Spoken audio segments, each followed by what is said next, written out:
Welcome, ladies and gentlemen, boys and girls, from, well, I can't tell you exactly an where. undisclosed location. Yes. Welcome to Hollywood Backlot with Lou and you. My name is VashSky, and I am your host of the day's ceremonies. But you're all here for one person, and that is beside me. Wait a minute. To my right, I believe? Yes, to my right. To my left, your right. It is LW Ghost. Hello there, Lou. Hi. I don't know about all these directions. You know, what's down, what's up, what's left, what's right. Indeed. Yeah, it's, It just, sometimes on the big show, when there's 5, 6, 7, 8 people, it's a question of who's getting the Paul Lynde square in the middle to block, so. Well, yes, world traveler indeed, Alex G. Yeah, if I look a little bit, disheveled slightly, it's only because we had to get some last minute things done and up for you. That way we had a show to show you, but I'll get better throughout the week. Don't even worry about that. We've had a Follow the Bradleys fun raid, it seems. What fun. Oh, Ron. That guy, I tell you, eating those pizzas at Pizza Moon at Epic and making everybody else drool. Oh man, those pizzas look really, really good. I don't know if you guys have seen sure those. If I can get them up in the background, I will, so that you guys can see just how amazing these pizzas are. Very, very cool. But the inside of that place, I had no idea. It reminds me of the Monty Python animations, that use Victorian clip art and stuff. Although this is all original, but. Yeah, it is really, really cool. We have some more footage coming out of Epic. Let me see if I can get some of that up on the screen right here. We definitely have food pictures here that Ron has so generously shared with us. Let me see if I can get this on the screen as well here. Well, I was complaining kvetching. Oh yeah, look at that, guys. Who's this margarita lady and how did she make pizzas and beverages that were so good? I don't understand that. I remember there was an episode of Briscoe County Jr., one of my favorite funny shows, where he goes to visit some Mexican warlord guy, and he says, "These drinks are delicious." And he says, "Ah, yes, my wife made them herself. Margarita, more of your famous cocktail." So now we know how it got its name, right? Oh boy, what a pizza! Absolutely, look at that. I see in the chat that DL was drooling over those pictures too. But that is really something right here. We have even more stuff for Epic, but not exactly theme park food as it once was. Let's put it that way. No, I will say not exactly. Indeed. And then everybody's raving about those cones full of mac and cheese and pulled pork and stuff. Yeah. Over at where's that at Burke, I think it is. A la Burke, yeah. Yeah. Which everybody's going crazy for. Apparently, when Drunk 3PO, Jay that is from Park Hoppin', and Krista went over there, they said that there was at least a 45-minute line. And again, that's not full to capacity. That's just, the people that they have brought in during this preview period. A lot of them are the Pixie community who have to have it because all their friends have it. And if they don't have it, it's like, why don't you have it? So that will die off some. Although because you read we all collaborate behind the scenes, folks out there.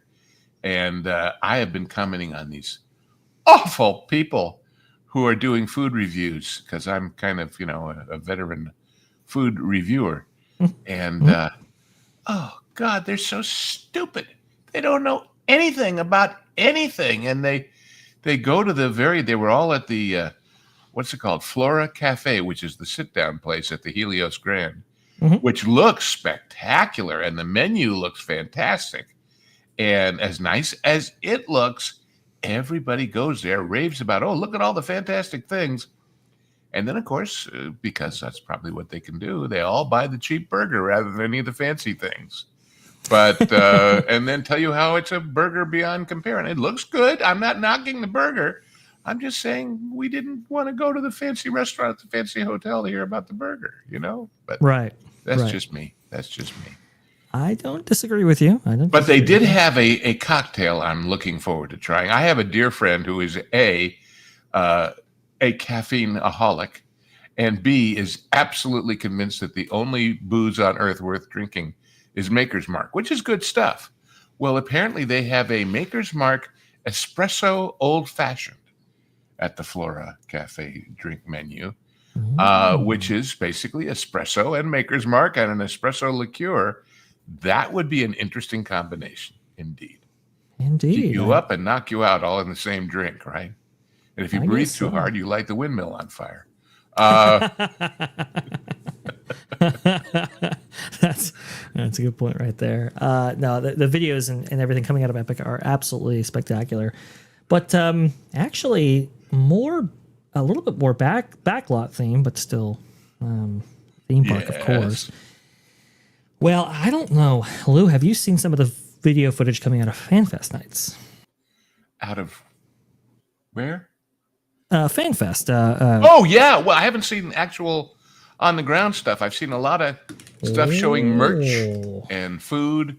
Apparently, there's a Quarks Cafe for the Star Trek stuff, and there's a 10 Forward Lounge. And allow me to illuminate a little bit. We're going to be talking about this even more on Tuesday. As one explain to everybody who may not know what the heck it is, first of all. Yes, absolutely. So FanFest Nights Hollywood. Yep, Universal Studios Hollywood. Available at Orlando yet, but I think based on the reaction that you can see right here, I think Universal will be very enthusiastic to bring this back once again at Hollywood and maybe other resorts around the world. It's basically a movie-themed take on a Halloween Horror Nights, right? I mean, correct. Different, exactly not houses, but areas dedicated to different movies. And some of them not Universal. Like I said, there's a whole Star Trek piece of this. There's a whole Star Trek piece of this as well, and they have characters also dressed up as your favorite anime, like One Piece, for example, doing all kinds of stuff right there. That's been watch. Also, too, the back everybody has been raving about because you're having a little breakup on your audio, just so you know. Oh, I am? Okay, let me just make sure that we're good. Anyway, yes. You can see right here what's been going on there. That's the place, all right. Although a lot that surrounds it is different from the days when that was shot. But yes. Especially over there on the left where there used to be just the movie theater front and then nothing. And actually those two kind of Lion Gate things for Hill Valley were actually just a little bit behind here when they originally were built. But you can see when lightning strikes the clock tower, and there's a lot of effects that go along with that. It's really, really cool. Yeah, look there, the flame on the ground, and got the flame on the ground. You got the rolling, rotating license plate that you see from when Doc Brown sends Einstein through to the future initially, actually at Twin Pines Mall there. Well, Lone Pine, and you see it in the film. There's just been a lot of really cool stuff. Not even just Back to the Future, but obviously other franchises involved as well, like Harry Potter, for example, as you can see right here. A lot of unique meet and greet too, because you're still snap, crackle, and popping in and out. Really? Yeah. Let me just make sure on my end. This guy, it's funny. If you pulled up a historical picture of the real Vlad the Impaler, he sure looks like him. Indeed, right? Let's see here. Let me see. I think you fixed it. Save the clock tower. Did you see that thing, Save the Clock Tower?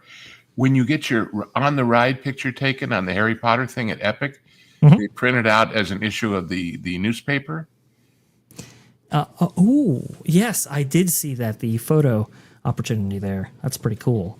Yeah. But you can do it to Save the Clock Tower, and they even have... Do they let people actually put money in her can? I mean... Yes. People have actually put money in the can. What happens to that money is the obvious question, since this is all Save the Clock Tower.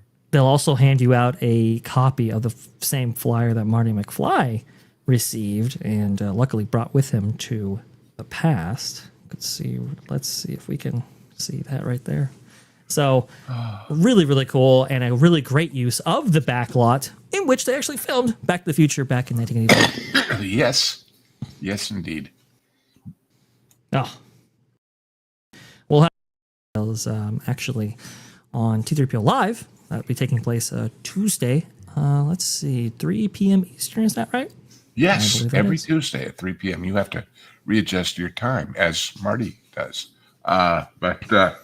And yeah, no, indeed. That's. But can you play the guitar the way he does? That's the question. And I will say he does play the guitar actually as part of the enchantment. Still happening, Vash. Oh, it's still happening. Okay. Yeah. Let me see if I can't fix that. Anyway, but Lou, looks like a grand time is being had by all. I'll tell you. Indeed. And they got somebody who kind of looks like him.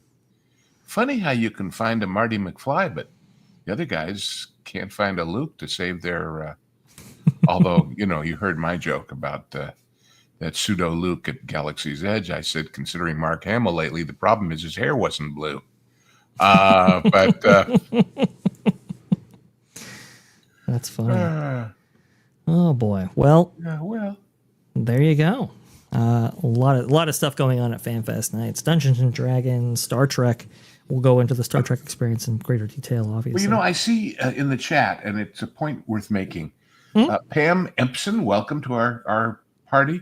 She says, I don't like horror at all, Jan Monroe. I'm not sure I would like Dark Universe. Well, see, that's the beauty of having a variety of stuff. I remember when I went as a press person way back when to the grand opening of the new current MGM Grand, not the old original that's now Bally's. And they, of course, had a whole theme park. And the cynical press said, oh, come on, you're not really trying to sell Vegas as a family location, are you, with the gambling and other stuff?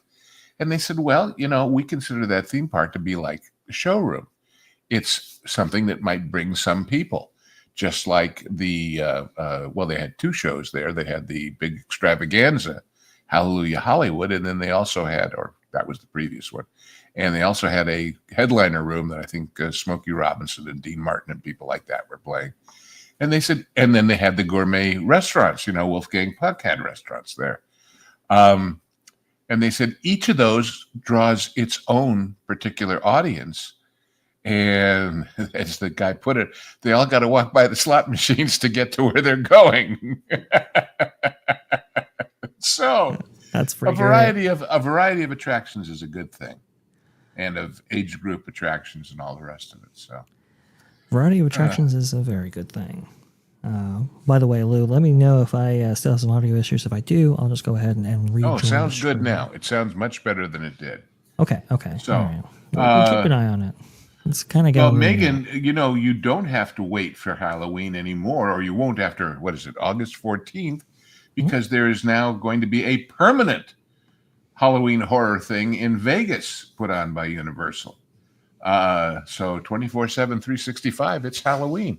Kind of like the old New Year's Eve celebration at, Pleasure Island in the day. So, and that is opening August 14th over there. Yeah, Area 50. Which also has apparently a John Wick themed escape room. It looks so cool. It looks so great. Yeah. But speaking of experiences, well, not quite as immersive as maybe the John Wick experience or what's coming via Halloween Horror Nights, the permanent display out there in Vegas. But Ted Sarandos, the CEO of Netflix, one of them, says that, maybe these experiences, at least in the theater, are changing a bit. He says, Ted Sarandos says that the theatrical experience is, quote, an outdated idea for most people, claims Netflix is, quote, saving Hollywood. To which I would reply, oh, really? Tell me about Minecraft. Yes. The answer is it's outmoded if the pictures stink. That's true. If the pictures stink, they'd rather watch them on your channel. That's or quote unquote free for a subscription. But it's about quality, Ted. something you know some things about, I guess, but Allegedly. This is by Tom Tapp here. Asked today if amid shrinking theatrical windows, sagging box office receipts, and production fleeing LA, Netflix has destroyed Hollywood. The company's co-CEO, Ted Sarandos, replied, "No, we're saving Hollywood." Sarandos made the remarks at the Time 100 Summit. He went on to describe Netflix as a, quote, very consumer-focused company, and we deliver the program to you in a way that you want to watch it. Referring to declining box office, he asked rhetorically, what is the consumer trying to tell us? He then answered his own question, that they'd like to watch movies at home. Of the communal aspect of theatrical moviegoing, the Netflix honcho admitted he loved theaters, but said of the experience, quote, I believe it is an outmoded idea for most people, not for everybody. What is the consumer telling us? Have you noticed, by the way, how many articles on every subject start with so-and-so CEO of a store or restaurant chain or notes disturbing trend in consumers? And they're all anti-tariff articles. But we've noticed a disturbing trend in consumer behavior. Yeah, sure you have. You found out they're not willing to pay more money for less attractions or more money for crappy food or more money for bad movies. Surprise! It's called consumerism. What a surprise. My God. It's the unintended consequences part of making everybody put ingredients on the side of their packaging and all the rest of that stuff. Do you think Hollywood model can be supported? That is, I don't know that there is a model anymore, you see, because we have so many different ways to disseminate our stuff. But it only pays off if people care enough to go see it. And when they get mad at a certain person and they go out of their way to be obnoxious, did you see, the next big foray for a certain Rachel Z was to star in Evita in London in a new production. Well, a new production of Evita in London should be a big hit, right? But now they're saying nobody's buying tickets. The advanced sales are lousy.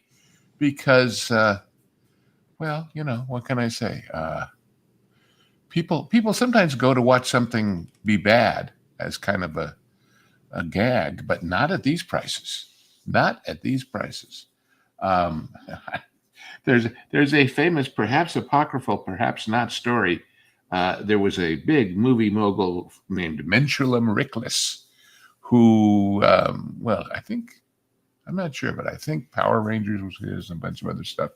Anyway, he was married to this little nightclub star named Pia Zadora, who played Vegas a lot. And he decided to push her as a serious actor. So he put her in a production of The Diary of Anne Frank that they put on, I think it was in Palm Springs. And the story, joke or real, was that she was so bad that when the Germans came in, everybody in the theater stood up and yelled, "She's hiding in the closet." So I have a funny feeling that would be the same experience for Rachel and Bree and Miss Poop the Bed and all the rest of these wonderfully charming people that Hollywood has put in our face, whether we want them or not. So, well, I wanted to highlight this, especially after Ted Sarandos' very interesting comments here. Sinners scores $45 million in its second weekend. Star Wars re-release beats Accountant 2. We'll get to those numbers in just a second, but we were talking about Sinners last week, actually, in regards to the interesting deal that Coogler was able to work out regarding that film, actually reverting the rights for that film back to him after about 30 years. They're probably happy to say, great, enjoy, bye, after this. Yeah, well, this is very interesting. So that film, the estimated budget is supposed to be anywhere between $90 million or so. Now, that second weekend apparently is only 6% lower than its first weekend, which makes it one of the best week-to-week performers in cinematic history, especially in the modern era for sure. I found that very, very interesting. Now, obviously, it didn't start out that strong, right? But to only be 6% down your second weekend, I've actually never heard of that, at least, with tentpole productions and so forth. So that's very interesting. So that's another mark for the theaters. Thank you so much, Ted. But it says right here, if we scroll down, this is very The interesting. problem with having a really good second week is if the first week wasn't that great, that's 2 mediocre weeks in a row. That's true. That's true.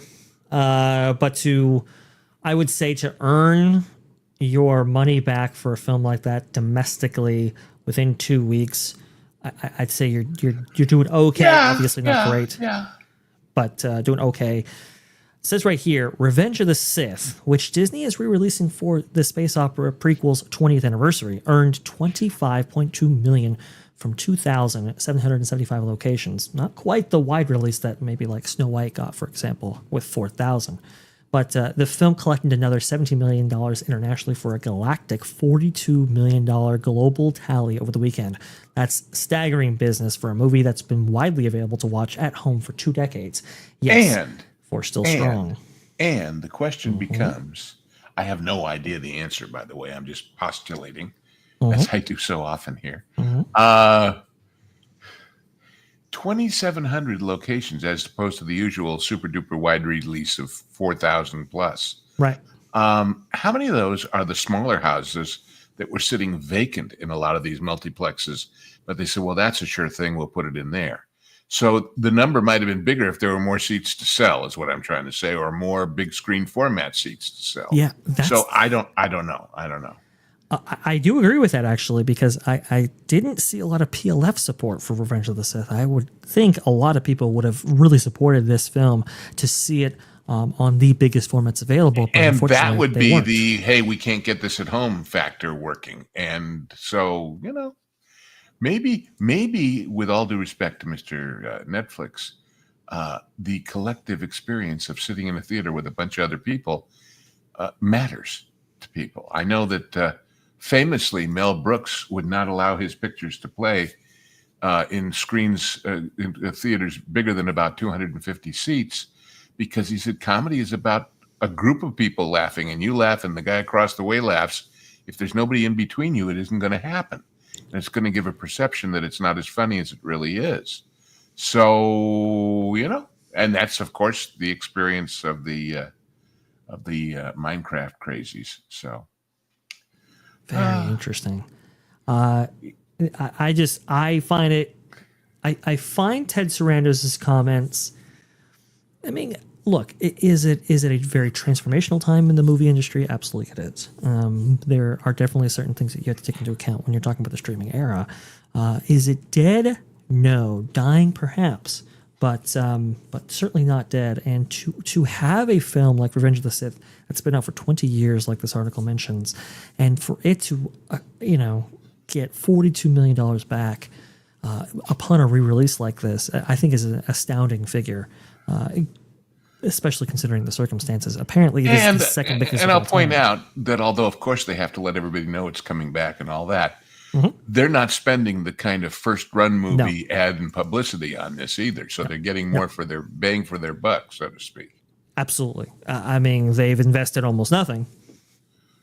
And yet, so whatever box there's office probably take, still residual stuff that some people have deals on that movie, but still. Well, not much. Not much. And that's the other thing too. Yeah.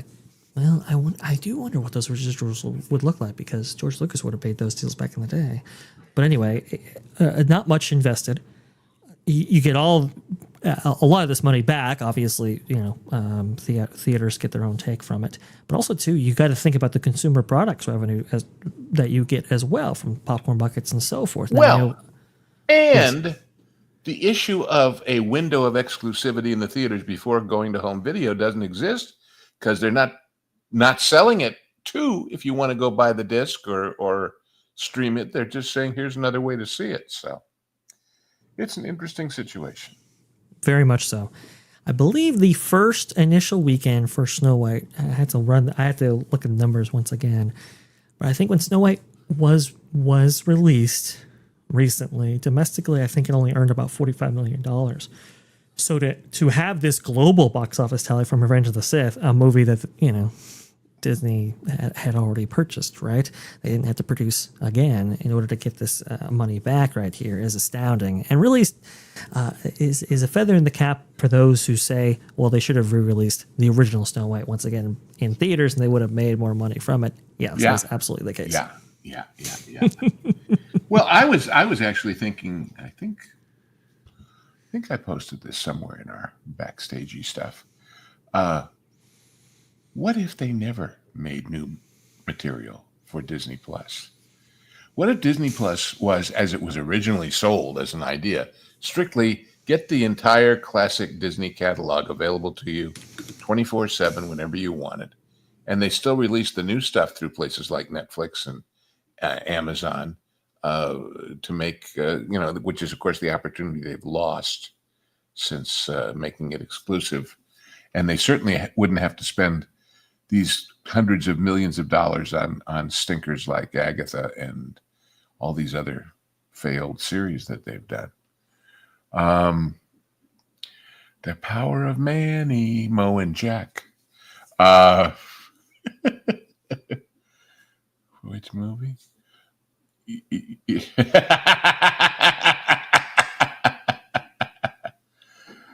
I saw an ad somewhere that they said there's an interactive Darth Vader popcorn bucket. And I'm going, interactive how? You buy it and the popcorn bucket costs, I don't know, what, $16. And when you say $16 for that bucket, the bucket says, that is the deal. Pray I don't alter it further or something like that. Hayden and Kristen have a lot of fun there. Obviously, the star of Revenge of the Sith. Very, very cool. And I've seen the tie-ins and the phraseology used. Lou, that's super cool. But you bring up an interesting point. I want to go ahead and continue on for a little bit. Again? Oh, boy. Hey, you tend to do that. It says right here, this was a message from Bob Iger, and he recently made this. We on That Park Place covered it from a more theme park perspective, but I want to really focus on the entertainment aspect of it. Oh, this right here, famous thing. Yes, okay. Let's see. It says, in 2025, we'll spend over $23 billion on production for our movies and television, series, and licensed content, the majority of which is spent right here in the United States. So it looks like they are committing $23 billion this year to content creation. Right here in the United States, except for all that stuff done over in England to get the tax breaks, right? Right. Okay. I'm just checking, Yeah. And all of their temples are basically in the UK at this point right now, which for us is great because we actually get to learn the real numbers associated with these films finally. But for Disney, it's also very good, at least in the short term, that they get these tax incentives and credits back. If it was cheaper here, they'd do it here. It's just that simple. Right. Indeed. So I thought that was very interesting. Now to when it's juxtapose this against maybe what Netflix is spending. Netflix has committed this year to spending $18 billion on content this year. So Disney is outspending them, but I think getting very but Netflix doesn't have to. Right. Exactly. And there's another. I'm glad you brought good old Bob up. As it happens, my reading this past week, because I'm always reading 2 or 3 books at a time, as everybody knows, included Marty Sklar's memoir. I don't know if you ever read it. I forget what it's called, or I would have you summon it to the screen, which is wonderful. But he tells a very interesting story to me. And get ready for that French upride with your magic fingers, would you? He says, during the first couple of weeks at Disneyland, that's it. He says, I would walk out of my office in the town hall there, or actually what's now the guided tour plaza, and go up to the front gate and just listen to what people were asking of the ticket takers at Disneyland. And everybody was saying, well, I want to tell me where, and they would ask, and this was actually not at the beginning, but later, about Pirates and about Haunted Mansion and about Space Mountain and whatever. And then they would say, but I don't care about any rides. I want to see those. Because Walt, in his on-screen salesmanship, had done such a great job of promoting attractions and differentiating them from rides. And that people thought, well, rides means all that carny stuff, like tilt-a-whirls and Mad Mouse coasters. And what's Disney been building lately? This. Or planning to. And that's the new Up ride in Paris, which is, something that probably exists. There's probably 20, 30 of those across Europe at other parks, let alone everywhere else in the world. No question. And the architecture is nothing to do with the movie, behind it. If you think splashing down that Lion King ride is cold, imagine this in 35 degrees in Paris in the wintertime. It would be called the Flying Icicle Ride. There's all these, these YouTube videos of people going out where there's this huge ice and snow on their roof and they hit it with a shovel and it all falls off. Well, that's going to be the people. Speaking of people and rides, did you see the one I just put up a day or so ago? Apparently, let me see if I can find it. Apparently, I guess it's Spirit Airlines. Yeah, no, it's Alaska Airlines. Pardon me. Yes.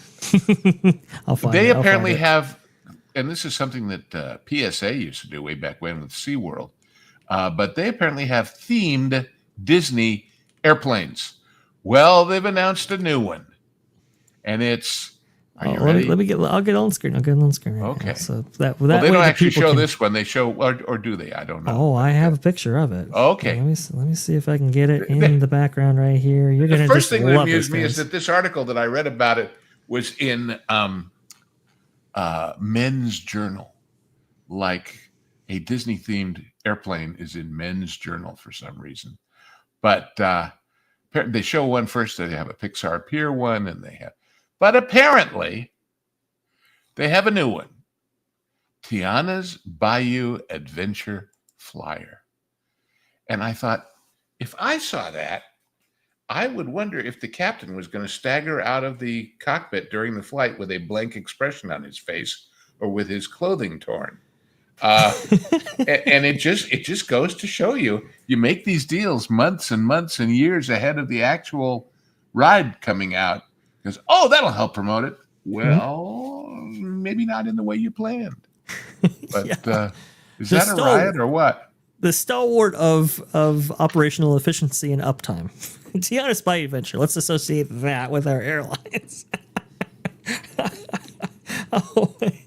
Oh man! If only they had known that this was going to have such tremendous downtime associated with it. In fact, Tiana's Bayou Adventure, we laugh at it obviously, and it's worth laughing about. There's no question about that.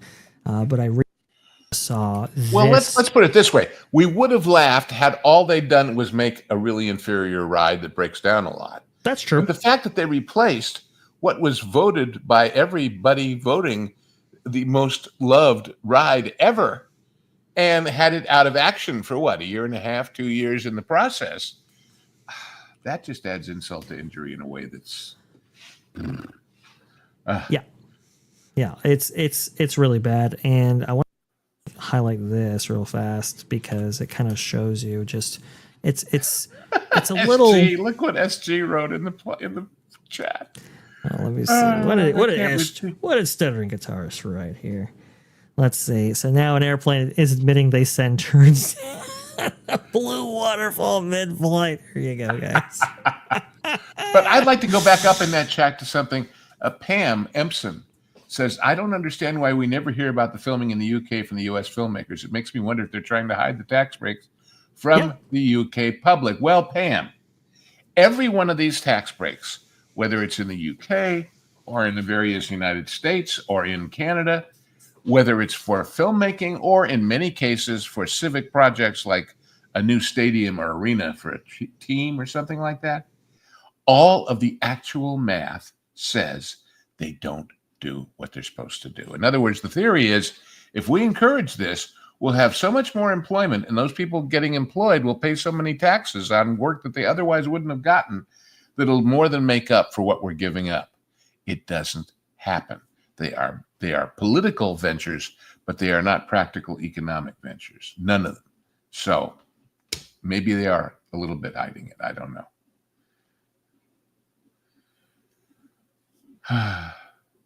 Sorry about that. And yes, we actually have some very interesting information to share on this front because apparently that might be what actually the 47th president is trying to is attempting to do with at least domestically produced films. Let's see right here. We have an interesting article. I know a WW Pro might actually cover this in more detail here, but from Reuters, Voit seeks to revive Hollywood's golden age with Trump-backed tax credits. This is very interesting. John Voight, one of the 3 actors named by U.S. President Donald Trump as, quote, special ambassadors to Hollywood, is preparing to outline his plans to restore the entertainment industry's golden age. Voight, who, we know John Voight is, obviously. Quote, our hearts are broken, Voight said in an interview with Reuters. We see what has happened to this industry that has drawn us here to California. Our job is to create jobs, to bring back jobs.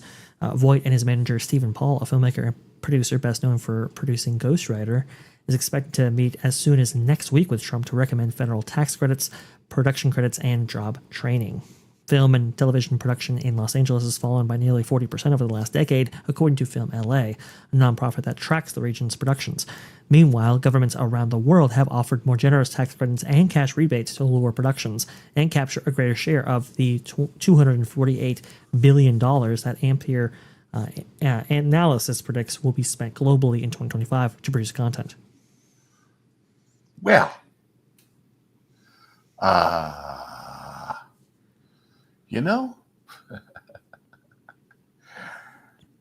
problem is, and that's all as valid as far as it goes, the idea that you have to understand there have been a lot of stories lately about, oh God, the demise of Hollywood and blah, blah, blah. That's because there is currently a move in the California legislature to increase, actually almost double, the tax credit to try and compete with Vancouver and compete with Georgia and compete with all these other places. So it's all orchestrated. It's all orchestrated. And we've heard stuff coming out of California, obviously, in order to pass legislation that way. I just would have never imagined that Trump himself might be taking on this fight right here. Actors go behind the scenes on how Trump is making Hollywood great again. Trump's special ambassadors to Hollywood's plan to Trump on bringing back jobs, promoting U.S. businesses. This by Fox News right here. 2 people who know all about the inner workings of Hollywood's iconic film and television industry are detailing the, quote, very, very difficult task President Donald Trump has to turn around La La Land's legacy. Quote, that's one of the things we export the most from our country is our culture, and that's the films and the things that we make, former Lewis and Clark, The Adventures of Superman star Dean Cain said on Fox and Friends Weekend Sunday. The fact that they've made it so difficult to be working in California is the biggest problem there. But it's difficult because it's expensive to live there. It's just that simple. And because it's regulated like crazy. I'll give you an example. You may see in some of these stories reference to something called neighborhood community councils.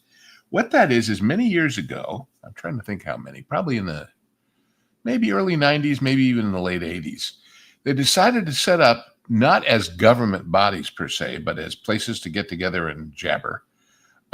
Each neighborhood of LA got its own little sub-city council kind of group where neighbors could get together and discuss things and all that. What was interesting was, in my mind, they also at the same time started this thing called Film LA. And the idea was that, as those of you who know the geography of Southern California will know, there are lots of little communities within that are not technically part of the LA city government. Beverly Hills, Culver City, West Hollywood. You'd never know unless you saw the sign that you were crossing from one to the other. But still, every one of those had their own unique permit system for people who wanted to make a movie there. And they decided, let's put it all together in one-stop office so that we can make it easier for people to film, which all of these councils were in favor of, but not in my neighborhood. People in the business, people in places like the awfully devastated by the fire Pacific Palisades or Brentwood or Beverly Hills said, oh, we're all for shooting in LA and it brings us jobs, but we don't want to do it down the street from my house because it disrupts my lifestyle. So there is a conflict of interest in every one of these things. And that's why you had shows like there was a spoof soap opera called Fresno, and it shot in Vancouver, Canada, and lots of situations like that. That L.A. is, first of all, it's a difficult place to work just because it's expensive for everything, and just because traffic is so bad, and just because. Well, just because. On the other hand, as we've pointed out many times on this show, it is cheaper because if you're within what we call the zone, you don't have to be paid to commute to the set. You don't have to be bused there. You don't have to be put up there. You don't have to be overnighted there. And that, in turn, led to terrible situations where people were working not just the usual 10, 12-hour days that happen on a set, but 15, 16, 17, 18-hour days, and having car crashes and passing out on the way home after a shoot. So we've tried to fix that with the various guilds. But yeah, well, I'm not just talking about New York and Edison's leg breakers. Well, and this idea, and when people say the golden age of Hollywood and the idea of concept of Hollywood, when movies started to get made in all these other places more often, there was a question about, and I'm talking not so much about features, because features are a one-shot deal, even if they're a sequel to a previous feature. But I'm talking about television series where you're going to make 20 or 25 or 30 or 35, depending on the year, episodes, which means a big chunk of the year. And by the way, in case any of you were ever wondering, why was the series 24 set in L.A. and not Washington, D.C., where you would think the counter-terrorist agency would be? And the reason was, since you were going to shoot a one-day movie, basically over 24 episodes, a big part of that's at night. And in other places during part of that year at night, you might get a real variety of weather, but LA's weather doesn't change by and large. So there's that. But historically low levels. Yeah, except for the last historically low levels. Folks, it's a very expensive place to live, to work. It's not just about making movies. It's about getting your dry cleaning done and getting your local latte and every other thing. I always tell the story when I moved here to where I live, which is Tennessee. There's a great website out there. Any of you thinking of relocating anywhere in the country called city-data.com. And they have a little tool. They have profiles of every community in America, basically, big ones, small ones, and they tell you everything from average real estate costs and things like that to how many patent holders there are and how many people own private airplanes and all kinds of fascinating, what the most prominent or numerous first names and last names of people. Anyway, on here somewhere, there is a tool where you plug in A, where you live now, B, where you're thinking of moving, and C, what your annual income is. And they tell you if you're making X in one place, it'll cost you Y in the other place to have basically the same lifestyle. Now, they can't cover everything, and obviously it doesn't include things like cultural opportunities that change. But basically, it's food, utilities, real estate, gasoline, that kind of stuff. And when I looked, I took just a random number. I took $75,000 a year, and I compared where we were living in the San Fernando Valley to a place called Spring City, Tennessee, which is way up the river from here. Not that far, hour drive maybe. And if you were making $75,000 in California, to live the same basic lifestyle in Spring City was $27,000 a year. Now, were there the same jobs for the same high wages here? No, probably not. But if, like me, you were a freelance worker in the industry and could commute in, do the job, and commute back out to a city or a state, in this case, with no income taxes, which also includes Las Vegas, which is a couple hours drive from Hollywood, and a state with lower real estate taxes and a state with, when I told people in LA I was moving here and that there was no income tax, they looked at me with this shock on their face. And I said, yes, but yes, they do have cops and firemen and bridges and roads and all that stuff. What they don't have is trains to nowhere. They don't have lawyers for illegals. They don't have all the things that California spends money on and still goes broke every year, and turns off water supplies that might have put out some of those fires that happened. So I was about to say, don't get me started, but too late, I guess I did. But anyhow, Well, the point is that California is an expensive place to live and do business, period, whether it's the movie business or the supermarket business or anything.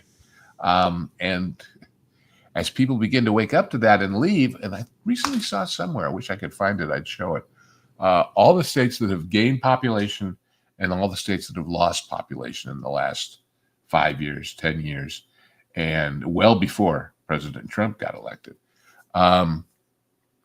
And it's pretty substantial. It's substantial to the point that if the next census is honest, and if the next census counts only citizens who are legally allowed to vote in federal elections, California is going to lose 4 or 5 seats in the House that are going to go to places like Texas and Georgia and Tennessee and Florida. So there's that. They have this term called runaway productions for this effect, and there's definitely a migration out of California. Right, which originated a long time ago and mostly referred to Canada. Mostly referred to either Toronto or Vancouver as the runaway production centers. Do you think, because I think a lot of people were thrust, let's say, into the digital era profoundly, especially with the events of COVID and everything else, remote work and all that. It used to be, I remember growing up back in the day, that if you wanted to be in the industry, you had to be at the industry, which was like LA and the Hollywood area. Do you think that the digital era has changed that to some degree? And might that explain why we're seeing so many people kind of migrate out? I certainly think that's a factor of Skype and Zoom and the fact that we can all do meetings anywhere we are. But at the same time, it's not just about professional connections like that. It's about social connections. People want to be, because remember, whatever your job is in the biz, you're always looking for the next one.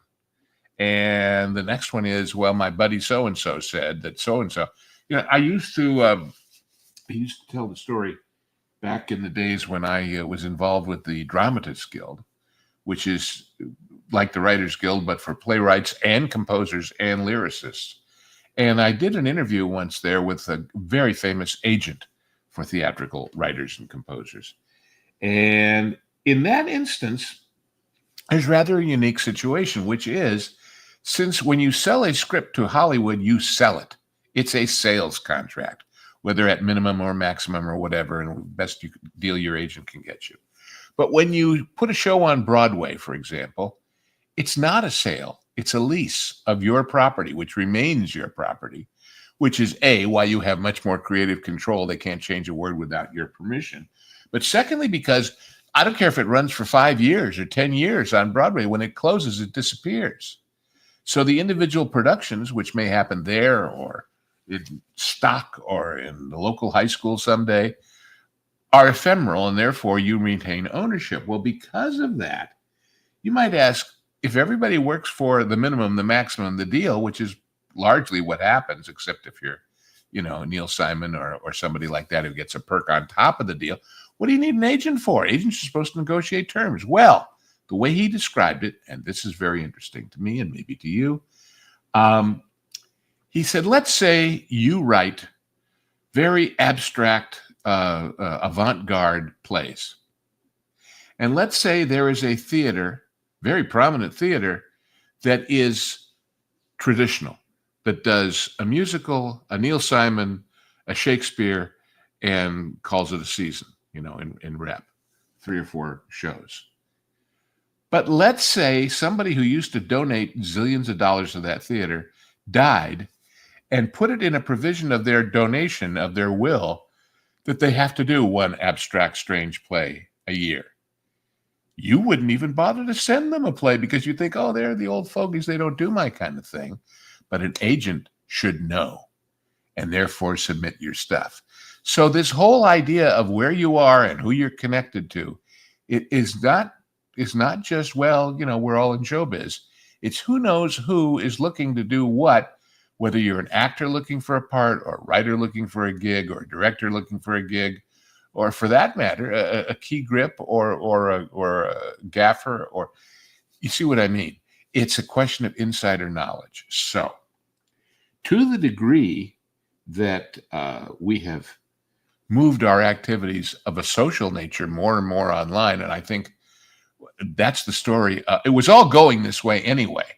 What accelerated it like crazy was COVID, because that's why, for example, downtowns are having a serious issue about commercial real estate, because if 80% of the people in the office never go to the office because they all work at home, that means not only is the rental space that we have of however many thousands of square feet in a big skyscraper in downtown Chicago or LA or New York or anywhere no longer relevant, but the local dry cleaner where you used to drop your stuff off on the way to the office, and the local cafe where you used to get your lunch, and the local gas station that got you to and from, and to some degree, even things like public transportation, all have to readjust to a different size audience, to a different size demand. So was it going to go this way? Maybe someday. I remember, golly, I guess it was when they were making, I don't know which of the Lucas Star Wars movies, but they were doing overdubs with people in Australia, and they're sitting there monitoring it live in Marin because they could. Never could do that before. So yeah, it's the physical location has become less and less important. And even in the short run, like I said, people moving to Vegas to beat the taxes and the real estate costs, but they're still within a drive-in on Sunday night and work Monday through Friday out of a hotel or a shared apartment and drive back out Friday night or Saturday or whatever, because not only because it's cheaper, but maybe because you think the lifestyle's better for your family. So there's my long, endless pontification on that subject. Let me ask you one more question here, and then we will absolutely get to your Backlot jukebox selection for this week. Oh, good. One more question. If I were to entrust you the power, Lou, to do whatever you felt was necessary in order to bring back production and to bring back Hollywood as much as you could anyway, what would be the things you would do? They might be in vain, but what would be the things you would do or demand better scripts, wait till they're ready to shoot, and stick to them. End of story. Well, you could do that, but you're still going to be, you're still studios that are going to go off of, off the country, as it were. Say no. And I see people talking about all kinds of related things.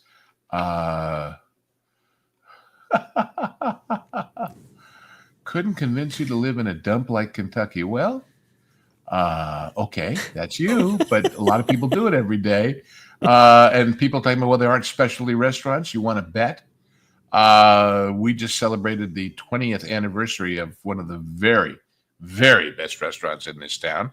And how do they win Jane's Beard Association awards if they're off in this evil backwater called Chattanooga? Which, by the way, was voted and continues to be voted the #1 city in America by what's called Outside magazine for things like, the kayaking and the rock climbing and all the things that people younger than me like to do. If you can do all that and pay no state income tax and get, as I do, from the electric utility, 1 gigabyte internet for $67 a month, well, gosh, that's kind of a game changer, isn't it? So don't discount all these places. And as far as somebody said, California has the charm of the world country. Well, it used to be paradise, folks. That's all I can tell you. It just used to be. And somebody's mentioning Fluffy. and his story about doing the Speedy Gonzalez voice. I've seen that video. That's a lot of fun. He's a riot anyway. But I'll tell you what, I may have visited Chattanooga in relatively the recent past, and I got to be honest, it's a pretty thriving little community. And I'll tell you, it's amazing got all stuff. the big box stores, all the chains, everything you'd want anywhere else, but it's got all the. I always tell the story when we first came here looking for a place to live. We'd been here before to know that we liked it. And I got up in the morning like you always do when your first day in a new city, and you turn on the TV and you look for the traffic. And here's a guy standing in front of 4 big screen monitors of quote unquote freeways, and they're all empty. And he says, if you're taking the so-and-so bridge, your commute's going to be 3.5 minutes longer today. I literally fell down laughing because, anyway, yeah, that's loads of money, right, Pam? But by the way, Pam, that's why this town has become the so-called Silicon Valley of the South, because for another $100 on top of that 167, you can get 5 gigs. And so lots of, startup IT companies coming up with great apps and things are coming here because I am paying people more would than like that. to live here.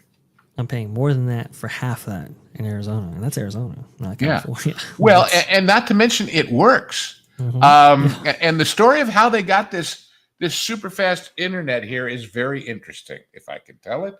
EPB, which stands for Electric Power Board, is the utility. It's really part of the Tennessee Valley Authority, the people that built the dams in the Depression and all that. They realized that as this is a place where there are storms, that's one thing I had to get used to having coming from California, was weather. We don't have weather in California. It's always beautiful and the same, right? But here they actually have storms and, wind and hail and whatever, and a lot of old trees. And once in a while, those trees fall on power lines and knock out the power to a section of the city. Well, what happens? People get on their cell phone, they call in, they say, hey, my power's out. They said, where are you? Where are you? And in the old days, they had to send 10 or 12 trucks out to find out where the heck the break was so they could fix it. They were very diligent about fixing it, but it took time and it took money. And somebody got the bright idea. They said, what if we put a fiber optic network into every power line in this city and constantly monitored? So when the line went down, we'd know now, and we'd send 1 truck and not 15 trucks, and we would get it fixed faster and everybody would be happy. Well, they did that.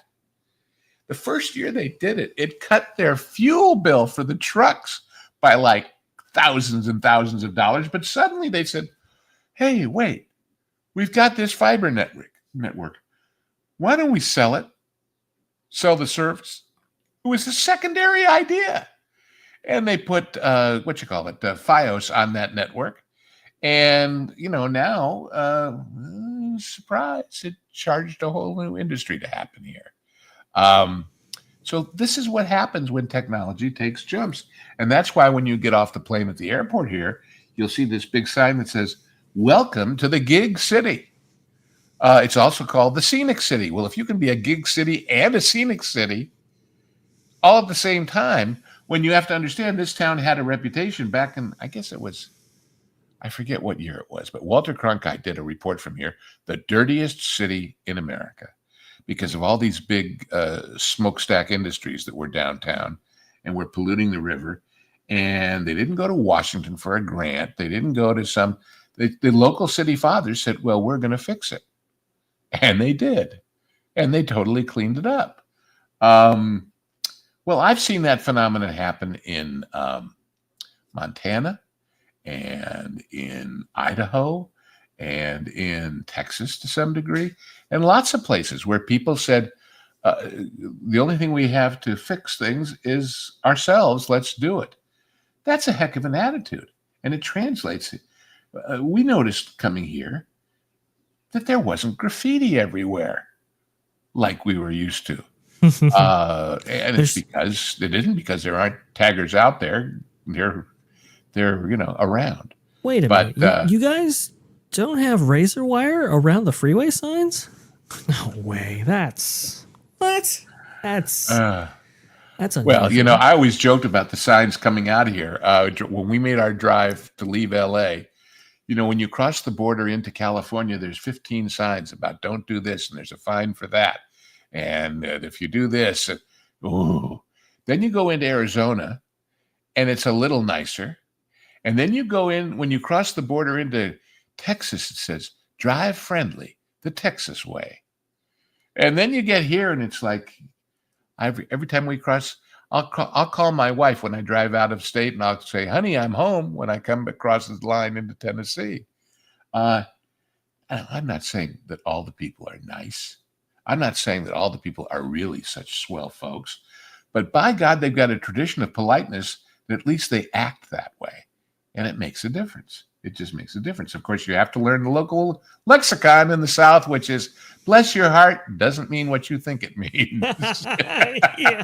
It's kind of like have a magical day when you're at Disney. Yeah, right. Oh boy. All right. Well, so shall we segue into music? Absolutely, we should. Okay. Well, if you look down in the description, you will find two versions of the same theme song. It's a TV song. It's not a movie song. And it's the theme from a show called Banacek, which if you don't know Banacek, you should, partly because of this great, great piece of music, but partly because it was a very, very unique kind of show. It was one of those, mystery movie shows where they have a different story every week from a different star. Basically, it's a lot of stars didn't want to do a whole season, but they were willing to do 8 or 10. And that's how Columbo and Macmillan and Wife and all those other shows, McLeod. But this was George Peppard as a rather unique insurance investigator who would come in for a piece of the action when the regular insurance people couldn't solve the case. And they were all wonderful, magical. I don't know how they did that, making cars disappear, making things. Anyway, and he was famously Polish. And the thing we're going to put in the chat that I didn't put in the jukebox, he had this thing that he did on the show where he said, well, there's an old Polish proverb that says, and they're all damn hilarious. And one guy on YouTube stuck them all together in one long clip. And so we'll give you that in the chat, I guess. But it's just a neat piece of music. And I have both close to the original by a British band that did, as you can see from their album cover, and I have that album somewhere, all kinds of great TV show themes. And then there's this big band in LA that did a jazz rendition of this thing. And so there's some music for you. Enjoy. There's an old Polish proverb that goes, if you can find good music, listen to it, especially if it comes from TV and movies. So, and Yeah, by the way, people always ask, how come they didn't make more? They only did 2 seasons of Banacek of 8 apiece, I think. And they're all out there streaming if you want to watch them and see what it's about. The reason was that they wanted to do more. And George Peppard, the star, who you might know also from the A-Team and a lot of other great movies, he was going through a really ugly divorce with Elizabeth Ashley, another famous actress. And he realized that if he did another season of Banacek, 90% of the money was going to go to her. And he said, I'd rather not work that hard just to pay off that. You could fill in the blank. So that's where it went. Let's see. Jan Monroe says, as a fellow Floridian, I can tell you I'm surrounded mostly by Yankees, literally New Yorkers. Mm-hmm. Well, now that's interesting, Jan, because I have a dear friend who I used to know in L.A. who lives on the west coast of Florida. And when I asked her why she didn't wind up on the East Coast, she said, because that was all New York Yentas. And I didn't want to be in the New York atmosphere. But she's over in Ocala, or however they pronounce that funny, too. But anyway, God, we run the gamut on this show. A couple people were here for the first time this time. I hope we entertained you and amused you. I hope so. We try, but we just kind of let it roll. You have George Peppard, Breakfast at Tiffany's, How the West Was Won, so many different great performances. But Banacek, I used to have a dear friend named Stanley Ralph Ross. I say used to because he's deceased. but he wrote a couple of the Banaceks and consulted on the others. He also did a lot of the original Batman 66 stuff and Man from U.N.C.L.E. And he always loved working on that show. He always did. And, of course, the two stories about Stanley. Stanley used to share on the backlot at Universal. They used to have these two-person offices where there were two private offices that shared a secretary. And as it happens, his partner in the other office was Cary Grant. And he and Cary Grant would go to lunch. And he said, one time Cary turned to me and he said, Stanley, you are a very, very excellent writer, and you will be in great demand. And then suddenly you won't be. And then you will be, and then you won't be, and you'll think, is it me? And it isn't. It's just the nature of this business. So my one word of advice to you is buy real estate, which is, of course, what Cary did. And then the other story about Stanley is that he was originally from Brooklyn, and Brooklyn decided to have a Hall of Fame of famous Brooklyners. But rather than put it in a building, it's in a big park on a hill that leads up to the courthouse in Brooklyn. And there are little niches and platforms and things where these various people are memorialized. And the first year that they did it, with about 30 or 40 people, I think, Stanley was inducted, and also Larry King, the talk show host. And when they went to this thing, Larry King looked at Stanley and said, how come you got a better, more prominent place than I did? I'm more famous than you are. And Stanley replied, yes, Larry, but I'm beloved. So that's how Stanley was. Stanley was great. Wow. Anyway. Well, that's we are super intelligent and informed, but Brian, that makes you a great judge of character. Brian Scott Patterson saying nice things about it. Yeah, but I didn't used to, Shanna. I used to. My wife, who's originally grew up in Georgia, had to keep correcting me on that Florida thing. But anyhow. Well, yeah. Well, you talk about most of California. When I moved here, I was shocked to find that my Geek Squad kid that installed my television sets was from about 5 miles away from where I used to live in California. So, wow. Yeah, and I know you've remarked before in the past about how certain certain people in the medical profession that you've met over the years in this area that you call Chattanooga, how they used to live in LA and so forth. So that's pretty cool. That is actually the wonderful lady who just recently spelunked in my heart over this past week. She's from here. But she went and studied. Now, see, this is what I love. When I read this about her before I ever even met her, it was a seminar, a long-term thing at Stanford, combining, are you ready? Doctors and engineers. Because, and she joked, she does the electrics and her partner does the plumbing, as far as the heart is concerned. But, and they're talking about strawberries right now going on, while you're in the area, anybody who's around here, this weekend is also the Cornbread Festival in South Pittsburgh, Tennessee, which is just up the road. And the Lodge cast iron cookery is all made there. And this is the once a year during the Cornbread Festival that they open up the factory to tours. And they have a discount company store there. Also one up in Lynchburg, where Jack Daniels comes from. God bless him. So there's a lot of fun stuff around here. What can I say? And good food. Very cool. Good food, as you know. Yes, I know very well. Anyhow. Delish. And people would say to me things like, but gosh, how can you take... you're leaving behind friends and family. And I said, yeah, and they could come too, because I got to do what's right for my immediate family. And, I've told the story before, but one more time. While we were getting ready to move, I heard a story about a guy up in Silicon Valley who'd made all his money in computers and things. And he was retired, more or less, but he owned 4 houses up there.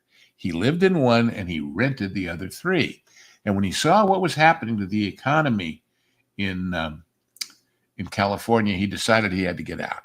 And so he chose Colorado Springs to escape to. But he went to the 3 families that were renting from them and told them he's going to have to sell the houses, and they should know they're going to have a new landlord. And when they asked him about it and he explained, they said, "Are you going to do it at the other end too, buy a bunch of houses?" They said, "Yes." They all moved with him. All 4 families moved, not just him. So once people see a way out, they find a way. Jan Monroe, the Cornbread Festival is really, really something. And of course, they have a Miss Cornbread pageant and all the rest of that. But when you talk about, somebody said something about the Strawberry Festival here. The one in Oxnard, California, has a very special feature in that they have a recipe contest. Anything, not just desserts. I know because I judged it a few times when I was doing my food writing. And the deal is, people send in recipes from all over the world because the prize is we fly you out to California for the next festival and put you up. So we actually gave an award one year, and that year the person who had won the previous year was from Denmark. They got a vacation in California out of writing a good recipe for strawberries. And there were some interesting recipes, although somebody made a strawberry salsa, which is a fine idea, as long as you don't make it so hot it burns out the taste buds of the judges so much we had to take like a 3-hour break before we tasted anything else. But someday we'll talk about my food experiences. I once judged, I don't know how many of you have a company called S&E Rykoff where you live, but they're a wholesale grocery company. They're kind of, like everything, Costco is Kirkland, well, everything with them is S&E Rykoff. And they had a cooking contest. And they didn't limit it to a particular course of a meal. It could be an appetizer. It could be, all it had to do was include one of their house brand canned products. And they kept calling us, the 3 or 6 people, a couple famous chefs and me and a couple other. We're putting off the judging another 2 weeks because we keep getting recipes and we keep getting recipes. And they finally hired the culinary arts department at UCLA to taste test and make something like 1,800 recipes to winnow it down to 20 for us to try to pick the winner. So we're there and we're tasting this food. And after the first 10, we take a break. And a friend of mine who was the chef at that time, I guess he was at the Beverly Hills Hotel, he said, this is not terrible, but it's basically cafeteria food.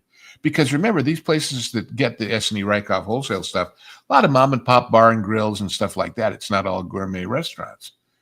So I went to the lady from UCLA and I said, "These are the 20 best, right?" She said, "Yes." I said, "And you tasted all 1,800, right?" She said, "Yes." I said, "What was the worst? If these were the best, what was the worst?"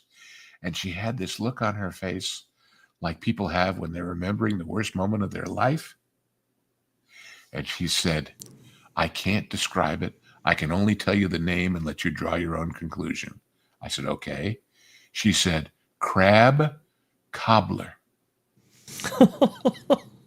And it was made with their bottom line basement canned crab meat.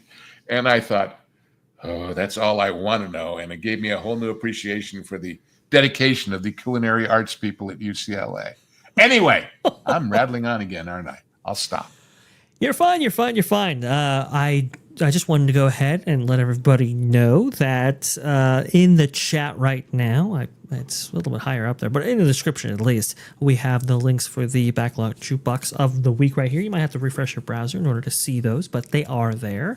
And for those who actually click the links in the chat, thank you so much for that. We're going to go ahead and redirect you to Bear Plays 28. He's not streaming yet, but I just want to go ahead and shout him out because apparently he's going to Star Wars Night tonight, which should be very, very interesting, especially if you've been comparing the different nights available in the Southern California area when it comes to Universal Studios Hollywood FanFest Nights and what Disneyland hosts. That's a very interesting little juxtaposition there. And obviously, Valiant Renegade is later on, so definitely check out our... the hits just keep on happening around here. That's just the way it is. They really, really do. I think that just about wraps us up. Oh, and Lou, I wanted to go ahead and tell you and our chat right here, this upcoming Sunday show might be moved up in time just a little bit. Unfortunately, my flight out of where I'm at right now conflicts somewhat with that. So we'll have to move it up a little bit. Make sure you subscribe to this channel. I'll go ahead and notify everybody in advance of when that will actually be. So that way you have all of the updates there. Lou, was there anything else? I think we just about covered it all. I'm just reading everybody talking about the food and the strawberries. The one thing about the Oxnard Strawberry Festival, if you ever go, the best thing is literally an all-you-can-pile-in-your-bowl strawberry shortcake booth. And they just have a huge thing of shortcake and a huge thing of whipped cream and a huge thing of fresh berries. Oh, that was so good. That was so good. And somebody mentioned the Spam thing, and I told that story before about judging the Cooking with Spam contest at the LA County Fair, and how the best thing was somebody took the hickory smoked Spam and put it in their dehydrator in kind of pieces about the size of Fritos, and then mixed it into a trail mix to give it a protein factor, and that was pretty good. So anyway, there's lots more to tell. We'll do it again next week. Almost the same bat time, almost the same bat station, but probably a little earlier to allow for travel and leisure, such as they are. And thank you all so much. You've been so appreciative. And by the way, Vash, what about this celebratory event that we're having this week? Tomorrow, let me just go ahead and get the times for that, because I want to make sure that I hand out the right times. But we have reached a milestone, folks, at T3PO. Well, it's that Park Place actually that has hit the big milestone, that being 25,000 subscribers on that channel. It is absolutely massive, absolutely huge. Actually, I had to get this afternoon's video produced and scheduled up there. But we do have a special live stream to commemorate such an amazing occasion, and that is going to be tomorrow at 8 p.m. Eastern. Is when that will be. So if you're on the West Coast, expect a little bit more around the 5 o'clock area in terms of the Pacific time. But Eastern time, it will be 8 p.m. That will be really, really cool. And hopefully, Lou, you can attend. I know Sure, why not? What else have I got to do? Aside from the genre guys and this show. And by the way, I haven't even told you yet, and I don't know if I'm going to. But on next week's show, whatever time it comes on, I'm going to have a major announcement to make to everybody about a new venture that I'm going to be launching. So, stay tuned for news, as they say. Stay tuned for news, and make sure you subscribe for, the other channel that delivers you all the news. That should be fun. Very much. And of course, genre guys, we just recorded the Blues Brothers last night. And next, we're going somewhere completely different to one of my favorite movies, which has Burt Lancaster, Lee Remick, Martin Landau, Brian Keith, Donald Pleasance, and a whole lot of whiskey. And I'll just leave it at that, and some of you will know. Wow. Well, put in your guesses in the chat right there. That'll be kind of fun for the audience there. And if you want to go ahead and submit your questions, you can go do so at t3ponline@yahoo.com. We love answering them. Actually, we have a couple of things in the mailbox that we have to get to, but that will be for the next show as well. Thank you so much, Lou, for being here and for providing our audience such amazing tales, stories, and so forth. Oh, well. I do appreciate that. Tennessee Tuxedo and his tales. Those were the days. Indeed. Well, thank you so much, guys. I always feel like right now, especially after my recent little, as I've mentioned it before, I'll just brush on it, medical experimentation. I saw a guy do a wonderful musical number. You can go search for it on YouTube about Passover. And he said the basic message is, they tried to kill us, we survived, let's eat. So I will leave that as a motto for you all, whether you are Jew or Gentile or anything else. Let's eat. What do you say? Let's eat indeed. Thank you so much. Actually, a meal would be quite nice. I'll catch you later on the other side, and Lou as well. T3PO live at 3 p.m. And of course, Hollywood Backlot with Lou and you at a different time on Sunday, but don't worry, it'll be close enough. Thank you so much. We'll see you later. Good night, everybody.